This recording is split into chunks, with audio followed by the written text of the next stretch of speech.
যে কথা আপনাকে বলতে চাই শুরুতেই, তা হলো আপনাদের সন্তানরা যদি আপনাদের চেয়ে অন্যদেরকে বেশি ভালোবাসে, তাহলে বুঝবেন যে আপনি অলরেডি তার চ্যাপ্টার থেকে কি ক্লোজ হয়ে গেছেন। আপনার চেয়ে যদি তারা অন্যকে বেশি ভালোবাসে, আপনার চেয়ে তারা যদি অন্য কাউকে বেশি প্রাধান্য দেয়, আপনার কথার চেয়ে আমার বান্ধবী এটা বলেছে, আপনার বান্ধবীর সাথে সময় কাটানো আপনার চেয়ে সময় কাটানোর চেয়ে বেশি পছন্দ করে বা বেশি ভালোবাসে, তাহলে বুঝতে হবে যে এখানে একটা বড় সংকট তৈরি হয়ে গেছে। এটা না হোক, এটা না করুক। আপনার সন্তানরা, বাবারা বাসায় যাওয়ার পর আপনার সন্তানরা আপনার সাথে দৌড়ে আসে না, কথাবার্তা বলতে আসেন। আপনি ডাকলো 3 বার 4 বার ডাকলে তারপরে আসে, তার মানে আপনি আসলে তার সাথে র্যাপোর্টটা বিল্ডিং করতে পারেন নাই, রিলেশনটা তার সাথে আপনি বিল্ডিং করতে পারেন না। করার জন্য কি করতে হবে, মানে ওদের সাথে আপনার আত্মিক সম্পর্ক, আত্মার সম্পর্ক। আপনাকে ছাড়া ওরা চিন্তা করে না, মা তোমাকে কতক্ষণ দেখিনি, এই কারণে দৌড়ে আসে কি মা মা মা এই সে জড়িয়ে ধরছে, চুমু দিচ্ছে, কি রে কি ব্যাপার, অনেকক্ষণ তোমার দেখি না মা, এই জন্য মনটা খারাপ লাগতেছে, একটু দৌড়িয়ে এসে, অথচ পাশের রুমে আছে। এটা একটা র্যাপোর্ট বিল্ডিং। বাবারা বাসায় যাওয়ার পর সন্তান দৌড়ে এসে চুমু দিল, আব্বু তোমার জন্য অপেক্ষা করতেছিলাম, এত দেরি করলে কেন, অথবা একটু দেরি করলো, সাথে ফোন করো, আব্বু তুমি আসো না কেন। বাবারা শুনুন, আপনার সন্তান বাসায় একটু দেরি করে যাচ্ছে, আপনি যদি ফোন না করে, তাহলে বুঝবেন আপনি you are closed chapter in their life. আপনার জীবনে তাদের সাথে সময় কাটানোর জন্য কিছু সেশন আপনাদের তৈরি করা দরকার। ফিজিক্যালি তো আর এখনো থাকতে পারবে না, কিন্তু স্পিরিচুয়ালি তো পারবে। কিভাবে? রাসূলের জীবনী, এর জন্য কিছু আলাদা সেশন বাসায় আপনি করেন। আপনি বলেন যে আজকে আমরা রাসূল ইসলামের বদরের যুদ্ধ নিয়ে আলোচনা করব, আপনিও পড়ুন, ওরও পড়ুক, এই জাতীয় বই থাকুক, বইগুলো তারাও পড়ুক, আপনি পড়েন। পড়ার পরে আপনারা নিজেরা একটা আলোচনা করেন, as if they can visualize the prophet সাল্লাল্লাহু আলাইহি ওয়াসাল্লাম or the battle field of the prophet সাল্লাল্লাহু আলাইহি ওয়াসাল্লাম। এটা যেন তারা করতে পারে। এটা 3 নম্বর, তাদের সামাজিক ব্যক্তিত্ব তৈরি করা। 4 নম্বর, তাদের আখলাক, তাদের চরিত্র তৈরি করা, তাদের চরিত্র নিরূপণ করা, চরিত্র তৈরি করা। এটা খুবই খুবই খুবই জরুরি। বিশ্বাস করুন, আমি বহু মানুষের দেখেছি তাদের বাচ্চাগুলোর চরিত্র ডেভেলপ করে না কেবল ফ্যামিলি এর সদস্যদের কারণে, পরিবারের সদস্যদের কারণে, পিতামাতা অথবা ওইখানে যারা আছেন, তাদের চরিত্র নির্মাণ করার জন্য আমাদের কাজ করতে হবে। যেমন আখলাক, যেমন আদব, শিষ্টাচার। আচ্ছা, কিভাবে কথা বলবে, বাচ্চাদের কথা কে শেখাবে? মায়ের ভাষা আমরা বলি, বাবার ভাষা বা ফাদারলি ল্যাঙ্গুয়েজ, মাদার টাং অথবা ফাদার টাং, আমার মায়ের ভাষা। মাতৃভাষা মানে কি? মায়ের কাছ থেকে শুনে শুনে যে ভাষা শিখেছে, বাবার কাছ থেকে শুনে শুনে যে ভাষা শিখেছে। অতএব মাতৃভাষা কেবলমাত্র যে ভাষায় আমরা কথা বলি তা না, আমরা যেভাবে কথা বলি সেটাও মাতৃভাষা। কথা বলার সময় কিভাবে বলতে হয়, তাকানোর সময় কিভাবে তাকাতে হয়, কানের ব্যবহারটা কিভাবে করতে হবে, চোখের ব্যবহারটা কিভাবে করতে হবে, হাতের ব্যবহার, পায়ের ব্যবহার, পেটের ব্যবহার, পিঠের ব্যবহার কিভাবে করতে হবে, এগুলো আদবের অংশ। শুইবে কিভাবে, ঘুমাবে কিভাবে, এগুলো সব আদবের অংশ। বিশ্বাস করুন, এগুলো সবই আদব বা শিষ্টাচারের অংশ। বাচ্চাদের অন্তরে যদি আপনি আদব বা শিষ্টাচার তৈরি করে দিতে চান, কোনো এক সময় আপনি দেখবেন এই বাচ্চাটা এত ভালো, মাশাআল্লাহ, এত ভালো কোত্থেকে আসে? আসমান থেকে তো আল্লাহর পক্ষ থেকে তো ভালো অবস্থায় এসেছিল, তারপরে ভালো কোত্থেকে হলো? তারপরে তো আপনি তাকে ওই ভালোটা তার মধ্যে যেন থাকে। ফিতরাত আল্লাহ আল্লাতী ফাতারান নাস আলাইহা। ওরা কিন্তু ভালো হিসেবে জন্ম নিয়েছে, কেবল আপনার কাজ হলো ভালোটা যেন না চলে যায়। ওরা তো ভালো মানুষ হিসেবেই জন্ম নিয়েছে দুনিয়াতে, ওদের ভালো মানুষটা যেন চলে না যায়। ওরা তো ইনোসেন্ট আকারে, নিষ্পাপ আকারে জন্ম নিয়েছে, ওরা যেন পাপী না হয়। ওরা তো সুন্দর করে কথা বলার যোগ্যতা নিয়ে তৈরি হচ্ছে, ওরা যেন গালিগালাজ না শিখে। এইটা হলো আমাদের কাজ, কেবল এটা এনশিওর করা যে তারা আল্লাহর পক্ষ থেকে যে অবস্থায় আসছে এই অবস্থায় যেন তারা থাকে। এই জায়গাটি আমাদেরকেই এটা আমাদের নির্মাণ করতে হবে।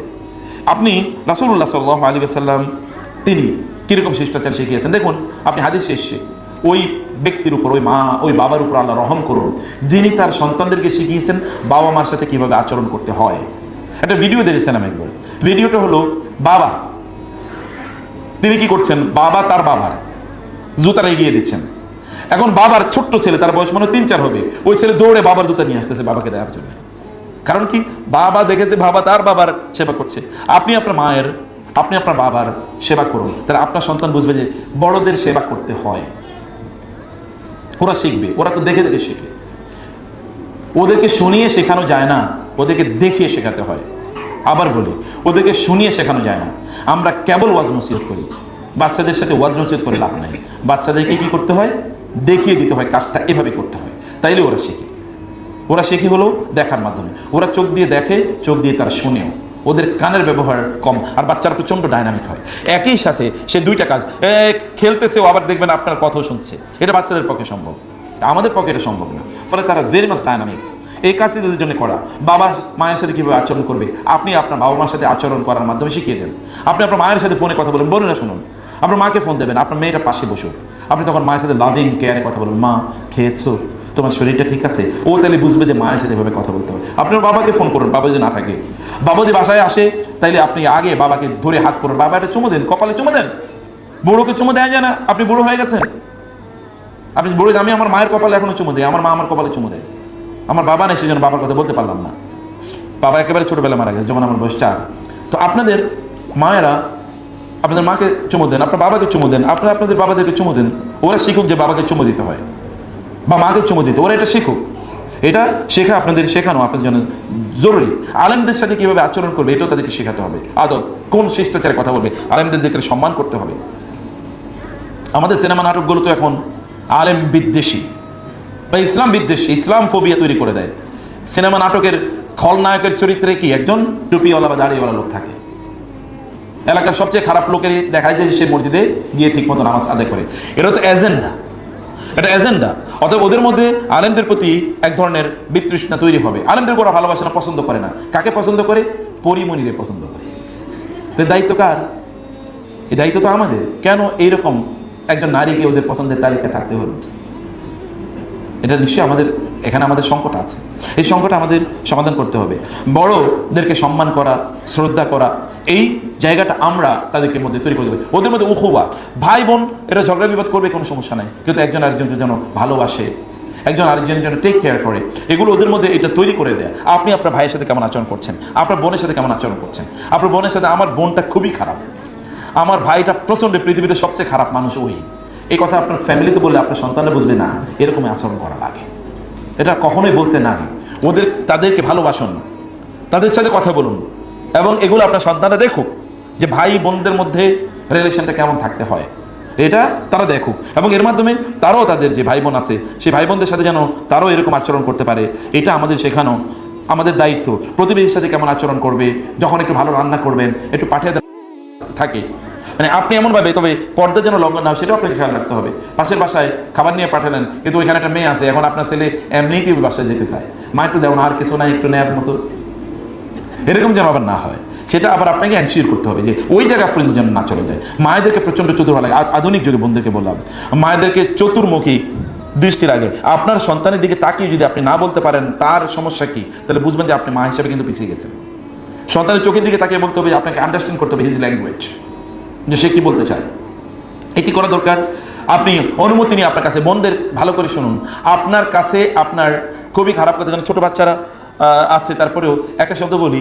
সেদিন আমাদেরকে লাইভ একজন প্রশ্ন করেছে, স্যার আমি তো আমার মা এবং বাবাকে ওই অবস্থায় দেখেছি, এখন কি আমার গুনাহ হয়েছে? একবার চিন্তা করে দেখেন তো, আপনি একবার ভাবুন সিচুয়েশনটা, ইমাজিন করুন এই বাচ্চাদের মধ্যে কী অনুভূতি তৈরি হচ্ছে।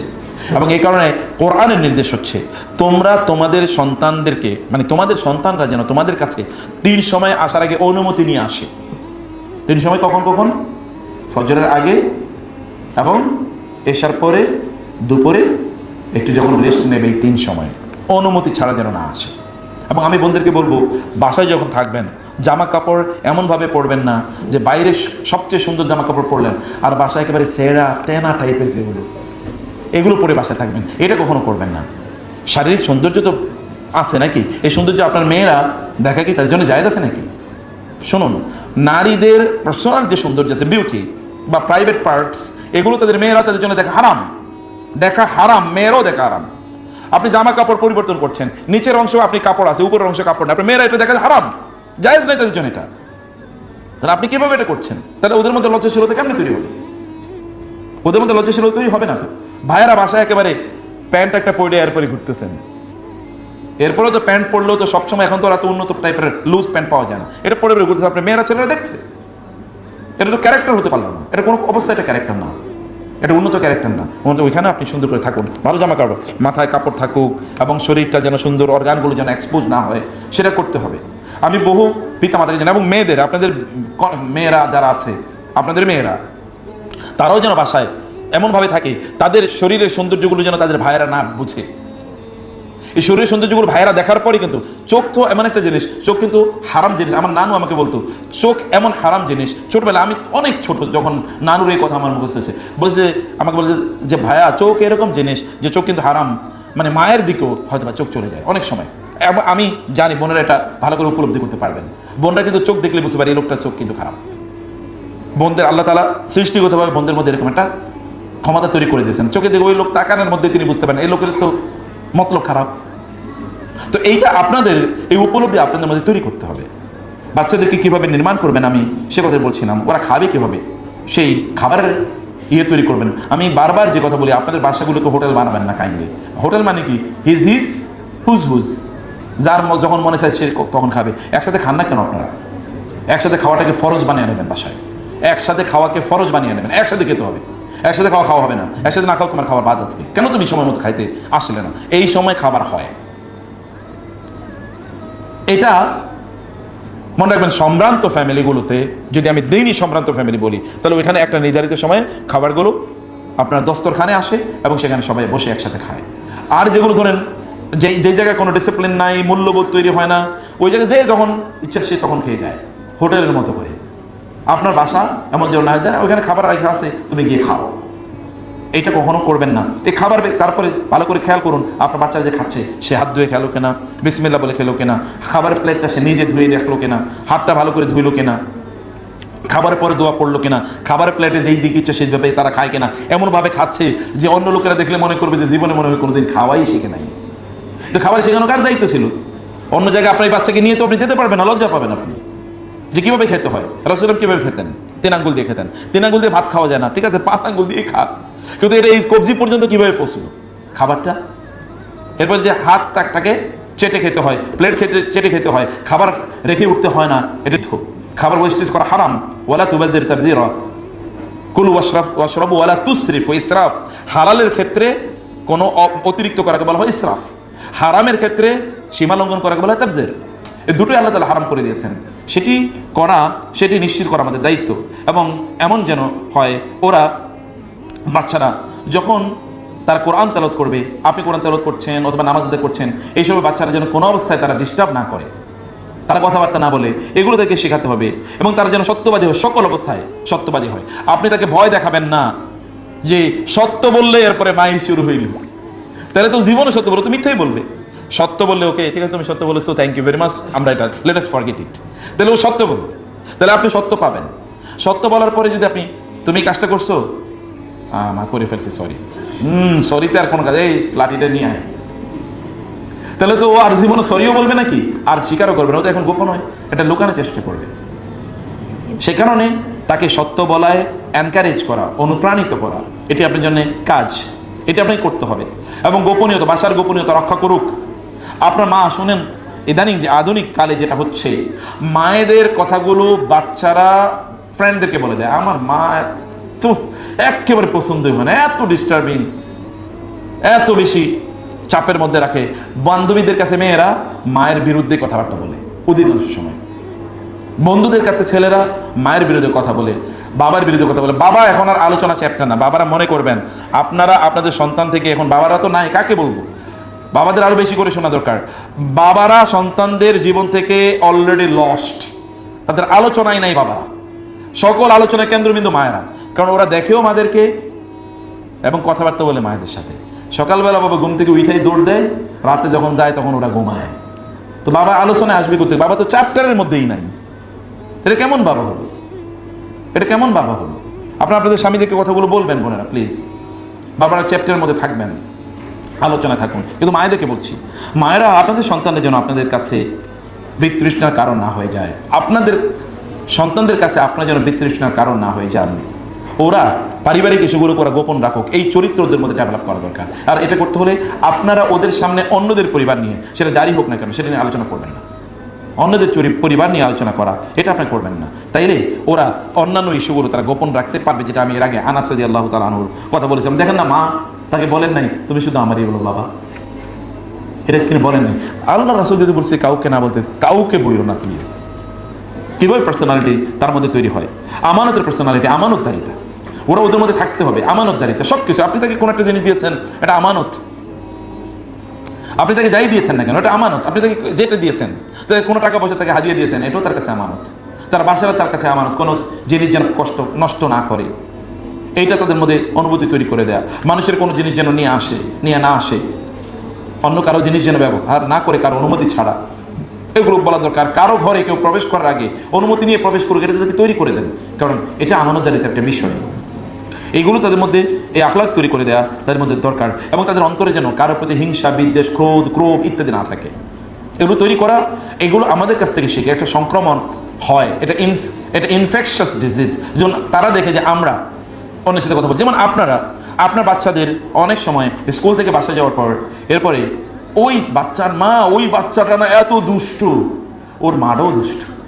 তাহলে হয়েছে কি, বাচ্চা তো আপনি সাপোর্ট করলেন, নো এই কথা বলতে নাই, তোমার না ক্লাসমেট, তার ব্যাপারে ভালো ধারণা পোষণ করো, তার কোনো ত্রুটি থাকলে সেখানে বলো, কিন্তু তুমি আমাকে কেন বলছো বাবা, এটা তো বলা ঠিক না, এটা তো গীবত হয়ে যাচ্ছে।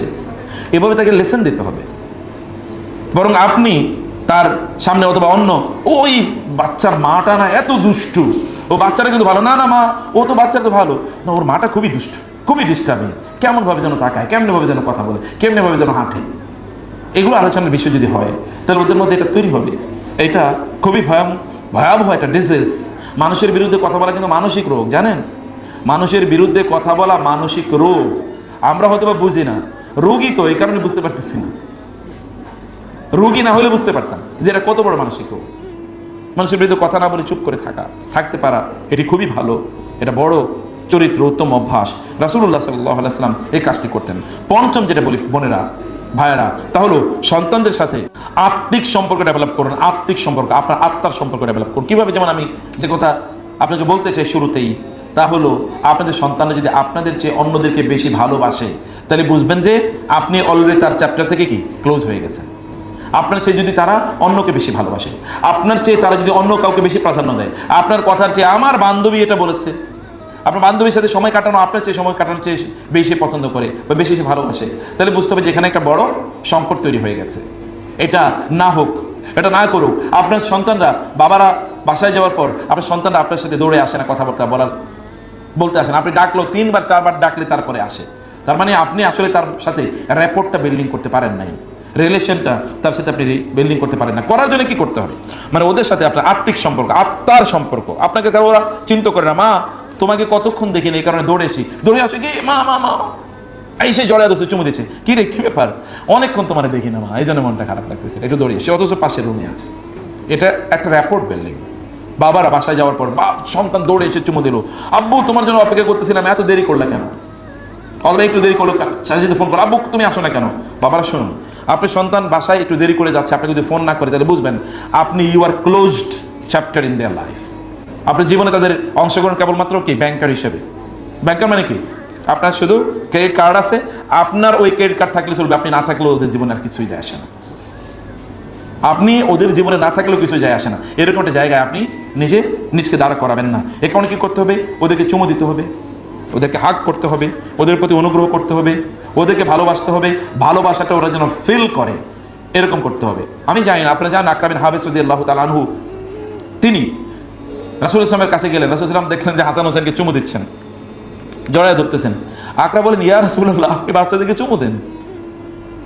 বলে হ্যাঁ, কেন দেবো না? বলে আমার তো 10টা বাচ্চা আছে, আমি কাউকে কোনোদিন চুমু দিই নাই। রাসূলুল্লাহ সাল্লাল্লাহু আলাইহি ওয়াসাল্লাম বললেন, যার অন্তরে আল্লাহ কারোর প্রতি ভালোবাসা তৈরি করেন নাই, যদি তৈরি না করে তাহলে তো আমার কিছুই করার নেই। এটা একটা ভালোবাসার বহিঃপ্রকাশ। রহমতে মান লা ইয়ারহাম লা ইউরহাম, অন্য বর্ণনায় আসছে। তিনি বলছেন, তুমি যদি ওদের প্রতি অনুগ্রহ না করো তাহলে আল্লাহ তোমার প্রতি অনুগ্রহ করবেন না। আপনি মা জন্ম দিয়েছেন বলে, আপনি বাবা ইনকাম করেছেন বলে মনে করবেন যে আমি তো যা করছি নো, কিছুই করেন নাই। আপনি জন্ম না দিলেও তার হয়তো বা আল্লাহ সুবহানাহু ওয়া তাআলা, তার যদি পৃথিবীতে আসার ইচ্ছা থাকতো তাহলে আল্লাহ সুবহানাহু ওয়া তাআলা অন্যভাবে আনতে পারেন নাই। আদম আলাইহিস সালামের কার থেকে তিনি জন্ম দিয়েছেন? হাওয়াকে কার থেকে জন্ম দিয়েছেন? বাবা না থাকলেও সন্তান জন্ম হতে পারে, যেমন ঈসা আলাইহিস সালামের হয়েছে। আল্লাহ তো চাইলে করতে পারেন, আল্লাহ এই প্রসেসেই করেন, কারণ এটা আল্লাহর সুন্নাহ, সেটা ভিন্ন বিষয়। আমি বলছি যে এখানে আপনার অবদান কতটুকু? যদি অবদান থাকে তাহলে মায়েরই কেবল অবদান আছে, বাপের খুব বেশি অবদান নাই এখানে, কেবল ইনকাম করা ছাড়া। অবদান থাকলে মায়ের কথা, কারণ কোরআন এবং হাদিস মায়ের কথা 3বার বলেছে, বাবার কথা 1বার বলেছে। তো এই কারণে তাদেরকে আপনার চুমুক দেয়া তাদেরকে, এবং তাদের কি করা, তাদের সাথে হাগ করা, একেবারে বুকের সাথে মিশিয়ে রাখবেন। মায়েরা, ওরা আপনার বুকের অন্তরের উষ্ণতা, হৃদয়ের উষ্ণতা ওরা ফিল করো, ওরা অনুভব করো। বাবারা, ওরা যেন আপনার অন্তরের উষ্ণতা ফিল করে। এই কাজটি আপনাদেরকে করতে হবে।